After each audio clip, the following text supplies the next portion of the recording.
Hi, I'm Paul Hagan, Golf Monthly Senior Writer, and I'm here at Wentworth today where I'm trying out TaylorMade's awaited R11S. Now, it's no surprise that there's a new R11. After the success of last year's model, no one really knew whether the white driver would take off, but it's exploded. A lot to do with the fact that it was so prominent on tour. You could see players using it and you couldn't miss it, regardless of whether they were TaylorMade players or not. So it's no surprise to see that there's not a brand new model. Instead, they've moved it on a notch, and again, unsurprisingly, there's a lot more adjustability here. The sole plate, which we were really impressed with last year, now has more options, so you can set it slightly closed, very closed, and the same thing with an open face. There's more adjustability on the hosel, so you can go up or down 1.5 degrees compared to a degree before. Again, just gives you plenty more options, particularly if you're being fitted.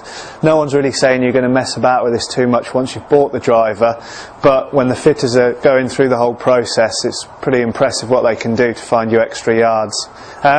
You'll notice again, no surprise, the driver's white.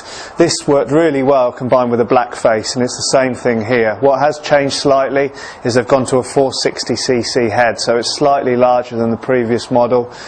No one should complain about that, because you're going to get a lot more forgiveness. Now, I've just tried the driver out, and one thing that's very noticeable is a much louder impact sound.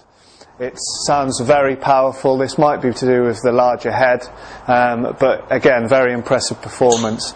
We would say if you had an R11, it's unlikely you're going to upgrade to this one because the changes aren't huge, but if you're in the market for a new model and you haven't changed for 4 or 5 years, then this is really worth a try. It combines really good performance with loads of adjustability options.